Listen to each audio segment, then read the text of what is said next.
고인이 된 김광석 씨와 가족의 얽힌 이야기로 지금 세간이 굉장히 뜨거운데요. 김광석 씨의 딸까지 숨진 것으로 뒤늦게 확인이 되면서 지금 의혹은 더 증폭되고 있는 그런 상황입니다. 먼저 어떤 내용인지 오동건 앵커가 정리를 해드립니다. 네, 이 기막히고 충격적인 이야기를 알아보기 위해서는 영화부터 좀 시작을 해야 할 것 같습니다. 먼저 영화의 한 장면 함께 보시죠. 김광석 씨가 돌연 숨졌습니다. 여자 문제로 고민을 해왔으며 김 씨가 신변을 정리하지 못한 채 자살을 선택한 것으로 추정하고 있습니다. 비가 내렸어. 걔가 그럴 애가 아니에요. 그때부터 엄청 격하게 싸움을 했어요. 버려. 고 김광석 씨의 죽음이 자살이 아니라는 가정 아래 사실을 추적하는 내용을 담은 영화입니다. 감독인 이상호 씨, MBC 기자 출신으로 수습 기자 시절 취재했던 김광석 씨의 죽음의 의문을 가지고 취재를 시작했던 것인데요. 자살이 아니라는 과학적인 근거도 가지고 있었습니다. 지난 4일 YTN 라디오와 가진 인터뷰 내용입니다. 그때 당시에 이제 그 현장 목격자가 유일한 게 이제 부인 서혜순 씨라는 분인데, 네. 이분께서 이제 자살이라고 강력하게 초기부터 주장을 하셨고, 이제 내세운 이유가 우울증 그리고 여자 관계 뭐 이런 것들이었거든요. 예. 근데 취재를 보니까 몸에서 그 우울증 약도 나오지 않았고, 여자 관계는 사실이 아니라 오히려 반대로 남자 부인 쪽에 남자 관계가 확인이 되고, 예. 나아가서 이제 그 목을 3번 감아서 돌아가셨다고 하는데, 몸에 그러면 이제 사큰이라고 해서 줄에 눌린 자국이 나와야 되잖아요. 그렇죠. 그런데 그게 3줄이 아니라 앞에만 한 줄이 있고 뒤에는 끊어져 있더라고요.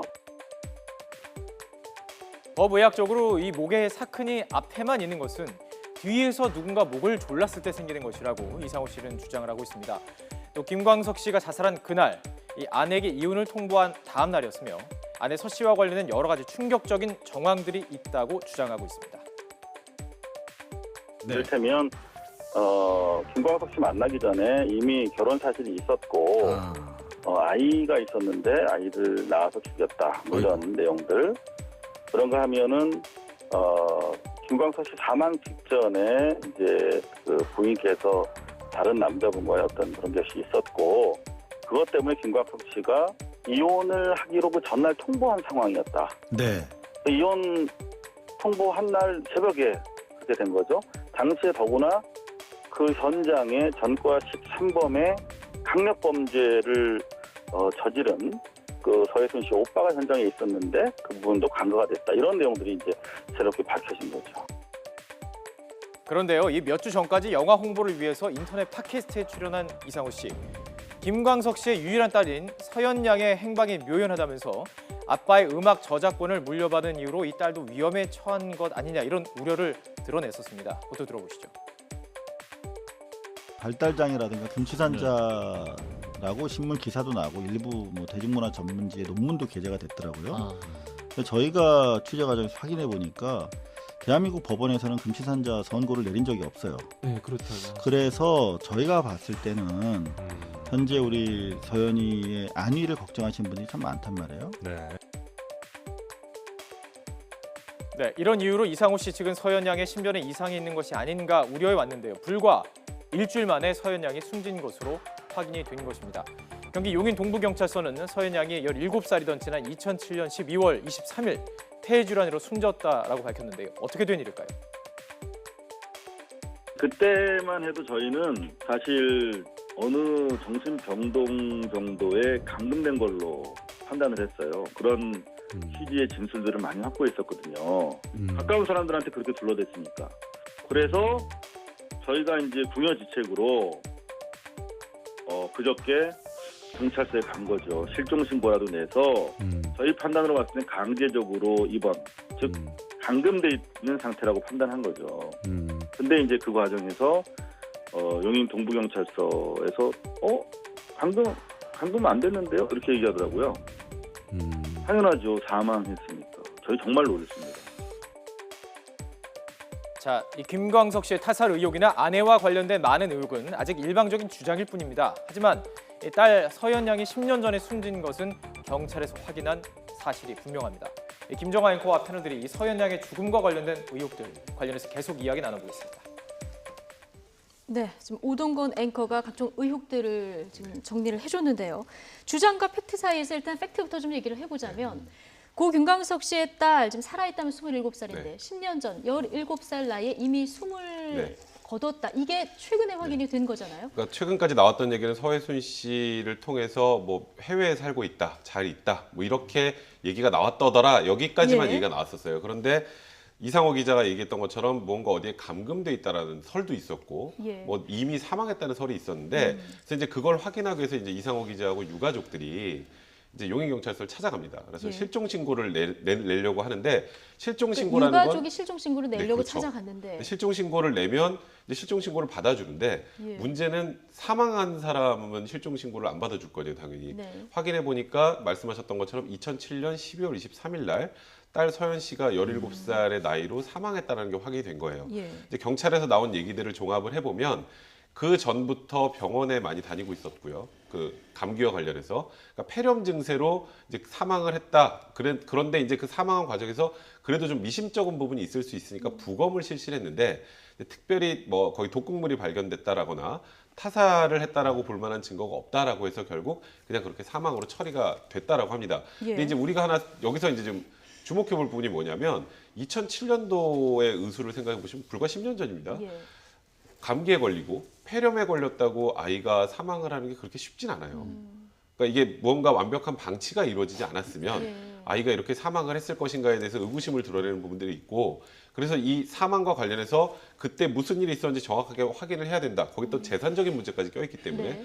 그런 얘기들이 어제 이제 밝혀지면서 좀 굉장히 많은 국민들이 충격을 받고 있는 상황입니다. 그렇죠. 지금 이제 사인에 대해서도 얘기가 나왔습니다만은 안민석 의원도 제보를 받았는데 그동안은 폐렴 때문에 치료를 받다가 사망한 것으로 알려졌었는데 네. 본인이 이제 제보를 받은 거에 의하면은 이미 사망한 채로 병원에 왔다 이런 제보를 받았다는 거거든요. 그렇죠. 그러니까 완전히 좀 상황이 달라지게 되는 건데 예. 이미 죽은 상태여서 응급실에 실려왔다는 것과 응급실에 실려서 치료를 받다 죽었다는 건 완전히 팩트가 다르지 않습니까? 예. 따라서 이 사건에 대한 진실을 밝혀줄 수 있는 건 그 당시 응급 대원이었던 분의 진실 고백이 필요하다 이런 얘기들이 나오고 있는 상황인 거죠. 그러다 보니까 이 논란이 이제 증폭되기 시작했던 거는 이상호 기자의 다큐멘터리 김광석에 대한 영화가 나오기 시작하면서부터인데 예. 그 김광석 씨를 추모하는 영화에 대해서는 96년도 자살이 이 자살로 결론난 내용이 자살이 아니라 타살이라는 거죠. 네. 그 타살에 대한 명백한 의혹을 가지고 유력 용의자로 지목한 게 아내인 서희순 씨를 지목하고 있는 거고요. 영화에서는 지금 그런 영화에서 얘기를 그런 풀고 얘기를 있는 거죠. 본인이 예. 주장을 하고 있는 겁니다. 그러면서 서희선 씨가 그 당시에 김광석 씨 죽음을 목격한 최초 목격자인데 이번에도 만약에 이 딸의 죽음을 목격한 최초 목격자가 엄마인 서희순 씨라면은 이 두 가지의 상관관계 속에 뭐가 문제가 있는 것이 아니냐 지금 이런 주장들 때문에 논란들이 증폭되고 있는 상황이죠. 그 김광석 씨의 죽음을 최초로 목격한 것도 부인 서희순 씨고 딸의 만약에 최초 목격자가 사망을 목격한 것도 서희순 씨라고 하면 이 부분에 뭔가 연결고리가 있지 않을까 이런 의혹의 눈길을 지금 보내고 있는 상황이라는 건데요.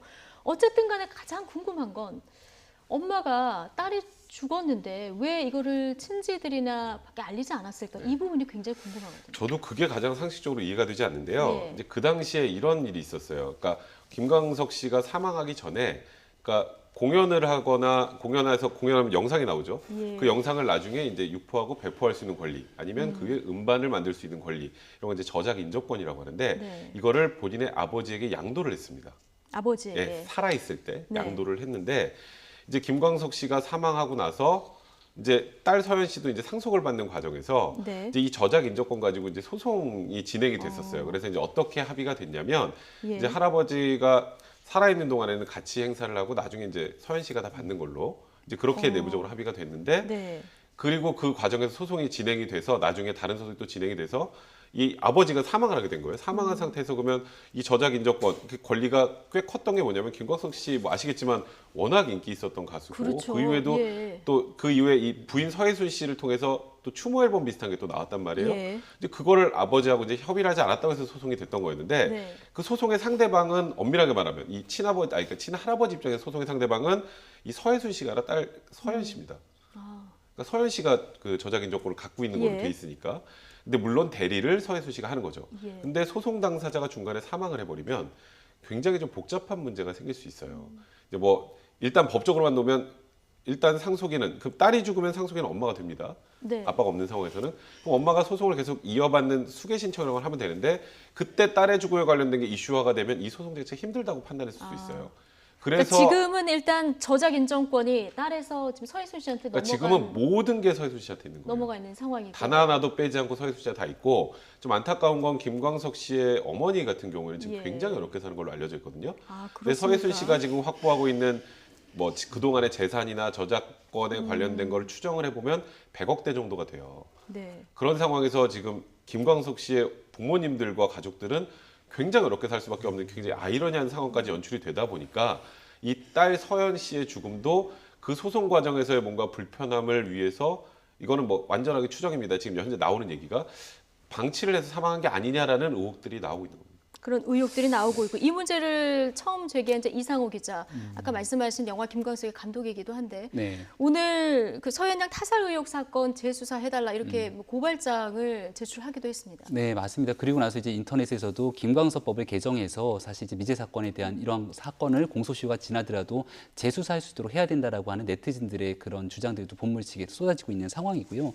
뭐 여러 가지 의혹들이 증폭되고 있지만 그 2007년도에 지금 서현 양이 사망한 거로 보이는데 현재 그 2007년도 이전에 원래는 서현 양이 아니라 이름이 서우였다는 겁니다. 예. 근데 이름을 또 2005년도인가 아마 그 시점 2000년대 중반에 개명을 하게 되거든요. 근데 이 서우 원래 이름이 서우였다는 겁니다. 예, 예. 이 서우 양 같은 경우는 발달 장애를 앓고 있었거든요. 그러니까 일반적인 정상적인 성장 과정을 거치지 못했기 때문에 앞서의 방치에 대한 의혹도 말씀을 좀 해주셨지만 17살의 건장한 청소년이라면 스스로의 의사결정이라든지 네. 판단이 이것도 가능하겠으나 좀 약간 의문이 있다고 아까 오동건 앵커 정리한 거 네, 보니까 발달 장애에 대한 그렇더라고요. 부분들도요. 예, 예. 근데 여기까지 나와 있는 현재까지 보도에 의하면 그런 내용들이 또 그 보도가 되고 있는 상황이기 때문에 네.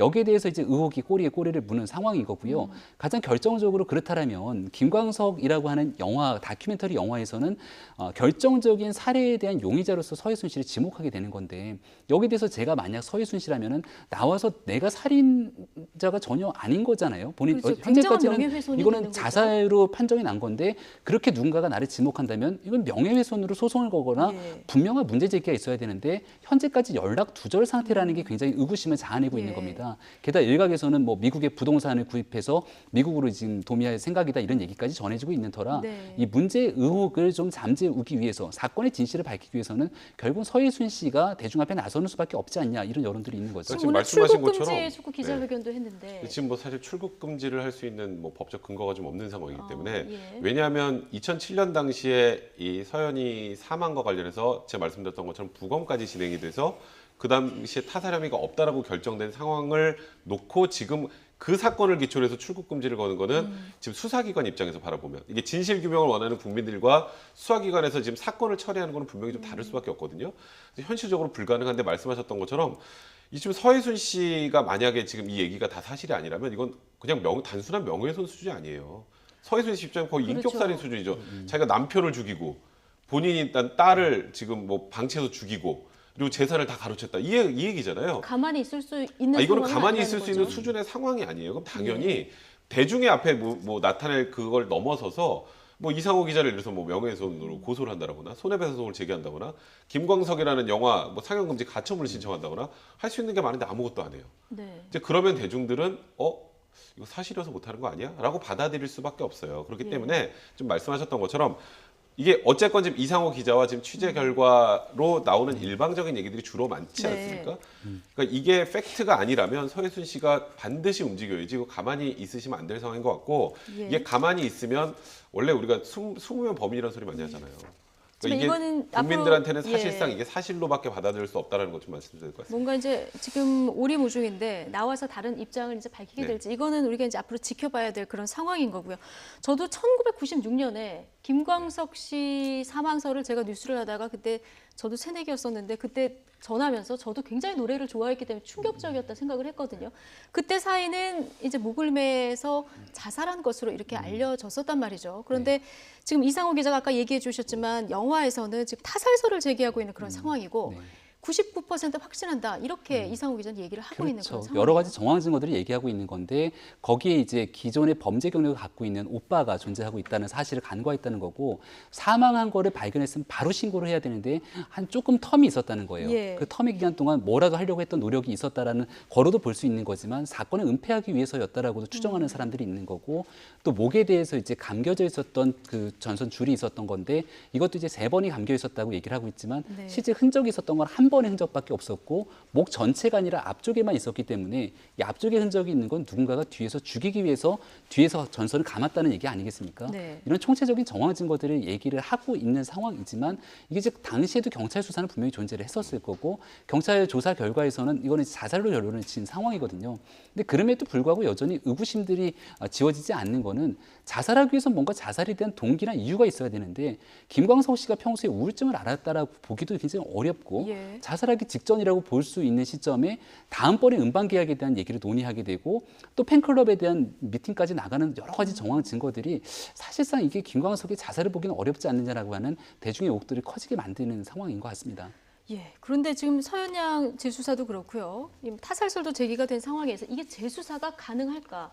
이 부분이 궁금합니다. 일단 원론적으로 김광석 씨의 그 지금 타살 의혹과 관련해서는 재수사는 불가능합니다. 현행법으로는. 왜냐하면 수사라는 것은 기소를 전제로 하는 거기 때문에 예. 기소 자체를 못하는 공소시효가 완성돼서 기소 자체를 못하는 사건을 수사하진 않아요. 그건 그렇기 때문에 현행법으로는 불가능하고 그래서 지금 특별법 얘기가 나오는 거고 국회에서 서현양 네. 사건 같은 경우에도 지금 현 시점에 추가로 입증할 만한 증거는 없잖아요. 서현양이 죽었다는 것만 확인이 됐고 그 당시 경찰도 제가 말씀드렸던 것처럼 부검 등을 통해서 할 만큼 한 상황이에요. 그렇죠. 그러니까 그때 타살 혐의점을 못 찾아냈다면 그리고 서해순 씨가 지금 아직 입장을 안 내는 네, 그런 그렇죠. 상황입니다. 그러니까 지금 상황에서 이게 재수사하기는 굉장히 무리가 있는 거라는 생각이 좀 들고 그래서 예. 이제 지금 안민석 의원 등을 포함해서 김광석 특별법 얘기가 좀 나오고 있죠. 그 내용이 뭐냐면 그러니까 공소시효하고 상관없이 살해 의혹이 이렇게 제기가 되는 상황이 되면 공소시효를 폐지하자는 거예요. 그런 상황에. 물론 이 국민들의 열망도 그렇고 저도 김광석 씨의 엄청난 팬으로서 이 사건이 정말 명명백백하게 밝혀졌으면 좋겠습니다만은 이런 문제가 발생할 수 있어요. 이제 김광석 특별법이 시행이 되면 이게 김광석 씨만을 위한 법이 아니에요. 예. 그러면 이제 이와 같이 과거에 영구미제로 남았던 사건들 같은 경우에 누가 죽였다더라, 누가 범인이다더라 하는 그런 카더라 통신들이 굉장히 많습니다. 네. 제가 뭐 이번 지금 이상호 기자의 얘기를 카더라로 지금 치부하는 건 아닙니다만 그런 것들이 많기 때문에 그렇게 살해 의혹이 제기되면 이론적으로 다 해야 되는 거예요. 그럼 옛날에 개구리 소년 사건부터 예. 그동안에 문제가 됐던 그 수많은 영구미제 사건들이 다 재조사, 재수사를 해야 되는 상황에 도래할 근데 수밖에 지금 없기 최근에 때문에 경찰에서 장기 미제 사건들 조금 수사해서 네. 해결이 되고 일부 그러지 않습니까? 그게 살인죄 공소시효가 폐지가 돼서 예. 이루어진 거잖아요. 그렇죠. 근데 살인죄 공소시효 폐지가 된 게 과거에 그 뭐라 그러죠? 그 화학물 테러 통해서 사망했던 아이 태환이 네네. 관련해서 태환이법. 예, 예. 공소시효 관련해서 이제 범인을 잡을 수 있었음에도 불구하고 못 잡는 것 때문에 공소시효가 폐지가 됐죠. 근데 예. 폐지가 된 것도 이미 완성된 공소시효를 건드리면 그건 형사적으로 문제가 되니까 예. 공소시효가 하루라도 남아 있는 거는 그날부터 공소시효가 없어지는 거고 이미 완료된 공소시효는 못 건드리는 걸로 결론이 난 거예요. 근데 지금 이미 공소시효가 완성된 걸 다시 되돌려서 공소시효가 완성되지 않는 걸로 만드는 게 이제 법리적으로 봤을 때는 문제가 굉장히 크기 때문에 이게 참 국민들의 생각과 실제 법의 판단으로 볼 때는 좀 괴리가 있는 건 분명히 그럼 이렇게 사실인 것 같습니다. 의혹만 일다가 뭐 해볼 수 있는 건 아무것도 없고 이제 가라앉을 가능성이 크다 이렇게 보시는 뭐 거예요? 가라앉을 수밖에 없는 상황이 되지 않을까 현실적으로는 그런 그러니까 이건 제가 이렇게 말씀드리면 굉장히 또 뭐 이렇게 법조인이 저렇게 얘기를 하냐 뭐 이런 분들도 계시겠지만 현행법과 그리고 법의 원칙이라는 게 있기 때문에 이게 참 이 상황에서 지금 경찰도 난감할 거고요. 예. 국회에서 통과된다고 해도 이게 위헌 시비에 시달릴 수밖에 없을 거고 그러니까 그런 문제들이 계속 상존하고 있어서 그러니까 서해순 씨가 뭐 진실 뭐 본인 입으로 얘기를 한다라거나 아니면 이상호 기자가 그때 경찰 그리고 2007년의 경찰도 전혀 확인하지 못했던 엄청난 물증이나 진술 증거들을 가지고 온다면 진실은 규명할 수 있지만 처벌을 한다라거나 처벌까지는 네, 처벌을 한다라거나 지금 규명된다 뭐 하더라고요. 서해순 씨가 가지고 있는 재산을 어떻게 한다라거나 하는 방법은 현실적으로 없는 건 사실입니다. 그렇군요. 그런데 이제 김광석법 만들어달라 지금 여론이 아까 말씀하신 대로 굉장히 높아지고 있는 상황이고 서명에 참가하는 사람들도 지금 뭐 수만 명으로 늘고 네. 있는 그런 상황이거든요. 국회에서 이 안민석 의원이 지금 주도하고 있는데 네. 통과될 가능성은 뭐 없습니까? 애당초부터 안민석 의원이 이제 김광석법 발의하겠다라고 얘기를 하고 있었고, 근데 예. 이번 사건을 토대로 아마 발의를 통해서 여기에 찬성하는 의원들도 꽤 일부 있지 않을까라는 생각이 듭니다. 그 이제 공소시효가 완성된 사건들을 건드리게 됐을 경우에 법적으로 예. 문제가 되는 부분도 일부 존재하겠지만, 적어도 살인죄와 같은 중범죄에 한해서 이 문제를 공소시효가 완성된 사건이라 하더라도 분명한 정황 증거들이 나오게 됐을 경우에 다시 한번 재수사할 수 있도록 한다는 건 저는 대한민국 사회에서는 꼭 필요하지 않을까라고 하는 개인적인 생각을 갖고 있거든요. 그래서 이걸 무조건 안 된다라고 보기보다는 일단 정치권의 공론화 과정을 반드시 거칠 필요가 있다라고 보여지고요. 또 하나의 법안이 완성되어가는 과정 속에서는 분명한 동기부여를 일으켜주는 계기들이 늘 발생하게 됩니다. 뭐 김영란법이 제정되는 과정에서는 벤츠 여검사 사건이 촉발됐던 계기가 됐던 것처럼, 이번 이 김광석 씨에 대한 나름대로의 여러 가지 의혹들, 논란들이 예. 사실 이대로 그냥 논란이 있다가 끝나는 게 아니라 어느 정도는 사실관계의 전모가 좀 드러나진 않을까라는 생각도 들거든요. 네. 거기에 대해서 이러한 상황들이 전개되는 것과 정치권의 입법 과정도 한번 우리가 주의 깊게 연계해서 봐야 되지 않을까 생각이 됩니다. 예.